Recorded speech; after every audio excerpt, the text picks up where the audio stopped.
Hi students, അടുത്തത് right to freedom of religion എന്ന് പറയുന്ന അടുത്ത ഫണ്ടമെൻ്റൽ റൈറ്റിനെ കുറിച്ചാണ് നമ്മളിന്ന് പറയുന്നത്.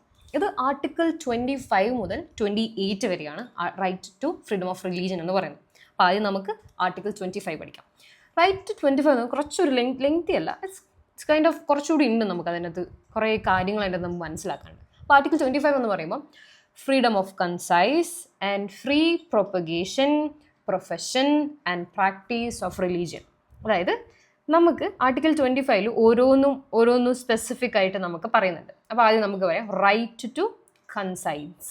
കൺസൈൻസ് എന്ന് പറയുന്നത് എന്താണെന്ന് വെച്ചാൽ നമുക്ക്, അതായത് ദൈവത്തിനോട് അല്ലെങ്കിൽ something that we believe in, നമുക്ക് വിശ്വാസമുള്ള എന്തോ ആയിട്ടുള്ള ആ ഒരു റിലേഷൻ നമുക്ക് ഇഷ്ടമുള്ള രീതിയിൽ നമുക്കത് കൺസിഡർ ചെയ്യാം.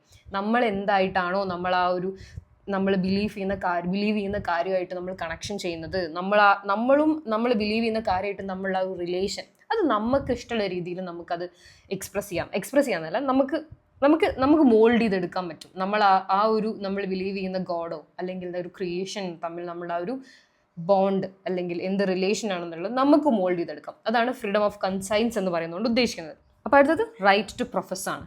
നമ്മൾ നമ്മുടെ ബിലീഫുമായിട്ടുള്ള ആ ഒരു റിലേഷൻ നമുക്ക് ഫ്രീലി നമുക്ക് എന്ത് ചെയ്യാം, പ്രൊഫസ് ചെയ്യാം, ആൾക്കാരോട് പറയാം, ഞാൻ ഇങ്ങനെയാണ് വിശ്വസിക്കുന്നത്, എൻ്റെ ഐഡിയാസ് ഇങ്ങനെയാണ് എന്നുള്ളത്. അതാണ് റൈറ്റ് ടു പ്രൊഫസ് എന്ന് പറയുന്നതുകൊണ്ട് ഉദ്ദേശിക്കുന്നത്. അത് കഴിഞ്ഞിട്ട് റൈറ്റ് ടു പ്രാക്ടീസ്. നമുക്ക് ഇഷ്ടമുള്ള രീതിയിൽ നമുക്ക് വേർഷിപ്പ് ചെയ്യാം, നമുക്ക് റിച്വൽസ് ചെയ്യാം, അതൊക്കെ നമ്മളുടെ ഫ്രീഡമാണ്. അതാണ് റൈറ്റ് ടു പ്രാക്ടീസ് എന്ന് പറയുന്നത്. റൈറ്റ് ടു പ്രൊപ്പഗേറ്റ് എന്ന് പറയുന്നതാണ് അടുത്തത്. റൈറ്റ് ടു പ്രൊപ്പഗേറ്റ് എന്ന് പറയുന്നത് ട്രാൻസ്മിറ്റ് ചെയ്യാം. നമ്മളെ റിലീജിയസ് ബിലീഫ് എന്തൊക്കെയാണ്, നമ്മൾ ഗോഡായിട്ടുള്ള ഒരു കണക്ഷൻ എന്താണ്, നമ്മൾ മോൾഡ് ചെയ്ത റിലേഷൻഷിപ്പ് എന്താണ്, നമ്മൾ ചെയ്യുന്ന റിച്വൽസ്, വേർഷിപ്സ്, അതൊക്കെ നമുക്ക് എന്ത് ചെയ്യാം, ഫ്രീഡത്തോടെ നമുക്ക് എന്ത് ചെയ്യാം, അത് എക്സ്പ്രസ് ചെയ്യാം. ആ എക്സ്പ്രഷൻ, അതായത് ഈ ഫ്രീഡം ടു പ്രൊപ്പഗേറ്റ് എന്ന് പറയുന്നതിൻ്റെ അകത്ത് ഇൻക്ലൂഡ് ചെയ്യാത്തൊരു കാര്യം, അത് നമ്മൾ വളരെയധികം നോട്ട് ചെയ്യേണ്ട ഒരു കാര്യമാണ്. പ്രൊപ്പഗേറ്റ് നമ്മൾ നോട്ട് ചെയ്യേണ്ട കാര്യം എന്ന് വെച്ചാൽ, നമുക്കൊരാളെ മതം മാറ്റുക എന്ന് പറയുന്നത് അത് ഒരിക്കലും ഈ ഒരു റൈറ്റ് അല്ല, നമുക്കുള്ളൊരു റൈറ്റ് അല്ല. അത് അവരുടെ ഇഷ്ടമുണ്ടെങ്കിൽ അവർ മാറട്ടെ, അത് അവരുടെ പെർസ്പെക്റ്റീവാണ്. പക്ഷേ നമുക്കൊരിക്കലും ഫോഴ്സ്ഫുള്ളി ഒരാളെ മതം മാറ്റാൻ പറ്റില്ല. അത് നമ്മൾ സ്പെസിഫിക് ആയിട്ടും ഈ റൈറ്റ് ടു പ്രൊപ്പഗേറ്റിൽ പറയുന്നുണ്ട്. അപ്പം ആർട്ടിക്കിൾ 23 എന്ന് പറയുന്നത് എന്ത് ഇൻക്ലൂഡ് ചെയ്യുന്നുണ്ട്?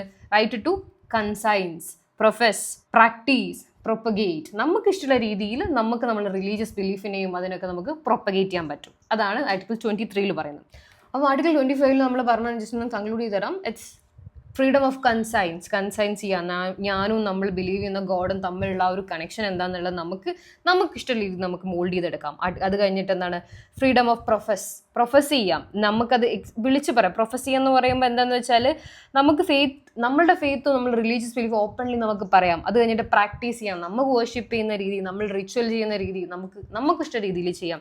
പ്രൊപ്പഗേറ്റ് ചെയ്യാം, ട്രാൻസ്മിറ്റ് ചെയ്യാം, ആൾക്കാരോട് പറയാം ഞാൻ ബിലീവ് ചെയ്യുന്നത് ഇങ്ങനെയാണ്, എൻ്റെ ബിലീഫ് സിസ്റ്റം ഇങ്ങനെയാണ് എന്നുള്ളത്. അതാണ് ആർട്ടിക്കിൾ 25 നമ്മൾ ഇൻക്ലൂഡ് ചെയ്തിരിക്കുന്നത്. അത് കഴിഞ്ഞിട്ട് വരുന്നത് article 26, freedom to manage religious affairs manage ചെയ്യാനുള്ള ഒരു ഫ്രീഡത്തിനെ കുറിച്ചാണ് പറയുന്നത്. അത് ബേസിക്കലി ഈ ആർട്ടിക്കിൾ 25 എന്ന് പറയുന്നത് അതൊരു ഇൻഡിവിജ്വലിനുള്ള റൈറ്റാണ്. ആർട്ടിക്കിൾ 26 എന്ന് പറയുന്നത് ഒരു ഇൻസ്റ്റിറ്റ്യൂഷൻ, ഒരു ഗ്രൂപ്പ് ഓഫ് പീപ്പിളിനുള്ള ഒരു കൈൻഡ് ഓഫ് റൈറ്റാണ് അത് വരുന്നത്.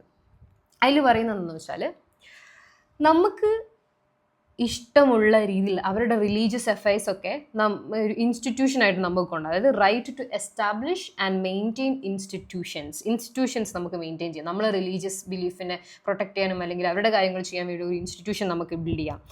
നമ്മളുടെ അഫയേഴ്സ്, അവരുടെ റിലീജിയസ് അഫയേഴ്സിനെ മെയിൻറ്റെയിൻ ചെയ്യാൻ പറ്റും. അത് കഴിഞ്ഞിട്ട് വരുന്നത് ഇമ്മൂവബിൾ ആൻഡ് മൂവബിൾ പ്രോപ്പർട്ടീസ് നമ്മൾ ഇൻക്ലൂഡ് ചെയ്യാൻ പറ്റും. ഈ ഇമ്മൂവബിൾ പ്രോപ്പർട്ടീസിനെ അഡ്മിനിസ്ട്രേറ്റ് ചെയ്യാൻ നമുക്ക് പറ്റും. അതാണ് article 26. Religious affair, it's basically about A group of people. Institution നമുക്ക് കൊണ്ടുവരാം. ആ ഇൻസ്റ്റിറ്റ്യൂഷനിൽ നമുക്ക് എന്ത് ചെയ്യാം, ഇമ്മൂവബിൾ ആൻഡ് മൂവബിൾ പ്രോപ്പർട്ടീസ് കൊണ്ടുവരാം. അതുപോലെ അത് അഡ്മിനിസ്ട്രേറ്റ് ചെയ്യാം. അതുപോലെ ആ റിലീജിയസ് അഫയേഴ്സിന് നമുക്ക് മെയിൻറ്റെയിൻ ചെയ്യാം. അതാണ് ആർട്ടിക്കിൾ 26 പറയുന്നത്. അത് ആർട്ടിക്കിൾ 27 പറയുന്നത് freedom from taxation for propagation of religion propagate ചെയ്യാൻ വേണ്ടിയിട്ട് നമുക്ക് ആർക്കെങ്കിലും അത് റിലീജിയനെ നമുക്ക് ആൾക്കാരിലേക്ക് എത്തിക്കാൻ വേണ്ടിയിട്ട് നമുക്ക് ഒരിക്കലും ബാക്കിയുള്ളവരുടെ ടാക്സ് നമുക്ക് എടുക്കാൻ പറ്റില്ല. അതായത് ടാക്സ് പേ ചെയ്യണമെന്ന് നമുക്ക് പറയാം. ആരും നമുക്ക് ഫോഴ്സ്ഫുള്ളി ഒന്നും ഈ റിലീജിയസ് അഫയേഴ്സിൻ്റെ ഭാഗമായിട്ട് നമുക്ക് പൈസ തരാനോ കൊടുക്കാനോ ഒന്നും നമുക്ക് പറയാൻ പറ്റില്ല. ഈ സ്റ്റേറ്റ് ആണെങ്കിൽ പോലും സ്റ്റേറ്റ് അവരുടെ കൊണ്ടുവരുന്ന ടാക്സസ് ടാക്സ് സ്റ്റേറ്റ് നമ്മൾ സ്റ്റേറ്റിന് കൊടുക്കുന്നുണ്ടല്ലോ ടാക്സ്. ആ ടാക്സ് വാങ്ങിക്കുന്നത് ഒരിക്കലും റിലീജിയസ് അഫയേഴ്സ് നമുക്ക് യൂസ് ചെയ്യാൻ പാടില്ല. അത് വെൽഫെയർ ഓഫ് ഓൾ, എല്ലാം നമ്മളുടെ ഇന്ത്യയിലുള്ള ടോട്ടൽ സിറ്റിസൻസിനും ഉള്ള ഒരു ഡെവലപ്മെന്റിന് വേണ്ടിയിട്ടായിരിക്കണം നമ്മൾ ടാക്സ് ഉപയോഗിക്കുന്നത്. അല്ലാണ്ട് ഒരു സ്പെസിഫിക് റിലീജിയസ് ഡിനോമിനേഷന് വേണ്ടിയിട്ട് ഒരിക്കലും നമ്മൾ എന്ത് ചെയ്യാൻ പാടില്ല, ആ ടാക്സസ് നമ്മൾ ഇൻക്ലൂഡ് ചെയ്യാൻ പറ്റില്ല. അതാണ് ആർട്ടിക്കിൾ 27 എന്ന് പറയുന്നത്. ടാക്സേഷൻ നമുക്ക് കൊടുക്കണം നിർബന്ധമില്ല, കൊടുക്കേണ്ടവർക്ക് കൊടുക്കാം, പക്ഷെ നിർബന്ധിച്ച് നമുക്ക് ഒരിക്കലും വാങ്ങിക്കാൻ പറ്റില്ല. അതിലൊന്നാണ് ആർട്ടിക്കിൾ 28 എന്ന് പറയുന്നത് ഇൻസ്ട്രക്ഷൻ, അതായത് freedom from attending religious institution, അതായത് ഇൻസ്ട്രക്ഷൻസ്. നമ്മളിപ്പം സ്കൂളുകളിലൊക്കെ നമുക്ക് ഒരിക്കലും അതായത് സ്കൂളുകൾ എന്ന് പറയുമ്പോൾ അതിൽ 2 വിഭാഗങ്ങളുണ്ട്. സ്റ്റേറ്റിൻ്റെ കൺട്രോളിലുള്ള സ്കൂളുകളാണെന്നുണ്ടെങ്കിൽ അവിടെ നമുക്ക് എന്ത് റിലീജിയസ് ആയിട്ടുള്ള പരിപാടികൾക്ക് വെക്കാൻ പാടില്ല. പക്ഷെ സ്റ്റേറ്റിൻ്റെ എയ്ഡിലാണ്, പക്ഷെ നടത്തുന്നത് ഒരു കൈൻഡ് ഓഫ് അതർ ഒരു ഓർഗനൈസേഷൻ ആണ് നടത്തുന്നുണ്ടെങ്കിൽ അവർക്ക് അവിടെ വെക്കാം. അപ്പോൾ അവർക്ക് അവിടെ വെക്കുന്ന ആ ഒരു റിലീജിയസ് ഇൻസ്ട്രക്ഷൻസിൽ പങ്കെടുക്കാൻ കുട്ടികളും ബാധ്യസ്ഥരാണ്. അതാണ് നല്ലൊരു ഡിഫറൻസ് എന്ന് പറയുന്നത്. State completely aided and administer ചെയ്യുന്ന ഒരു ഇൻസ്റ്റിറ്റ്യൂഷൻ ആണെന്നുണ്ടെങ്കിൽ അവിടെ എന്ത് ചെയ്യാൻ പാടില്ല, റിലീജിയസ് ഇൻസ്ട്രക്ഷൻസ് പാടില്ല.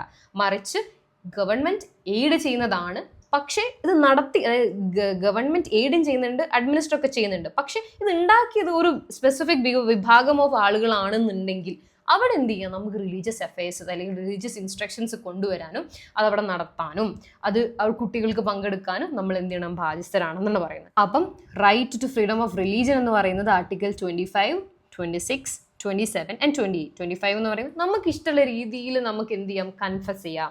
നമുക്ക് in the conscience freedom of propagation, freedom of practice, freedom of profession ഒക്കെയാണ് ആർട്ടിക്കിൾ 25 പറയുന്നത്. 26 എന്ന് പറയുന്നത് എന്താ വെച്ചാൽ റിലീജിയസ് അഫയേഴ്സ് മെയിൻറ്റെയിൻ ചെയ്യാം. 27 ടാക്സേഷനെതിരെ, നമുക്ക് റിലീജിയസ് ഇൻസ്റ്റിറ്റ്യൂഷൻ്റെ ടാക്സേഷനെതിരെ നമുക്ക് വേണമെങ്കിൽ കൊടുത്താൽ മതി, ഇല്ലെങ്കിൽ കൊടുക്കണ്ട, ആർക്കും കമ്പൽ ചെയ്യാൻ പറ്റില്ല. ആർട്ടിക്കിൾ 28 എന്ന് പറയുന്നത് എന്ത് ചെയ്യാം, അറ്റൻഡിങ് റിലീജിയസ് ഇൻസ്ട്രക്ഷൻസ് അറ്റൻഡ് ചെയ്യുന്നതിലുള്ള ഒരു ഫ്രീഡത്തിനെ കുറിച്ചാണ് പറയുന്നത്.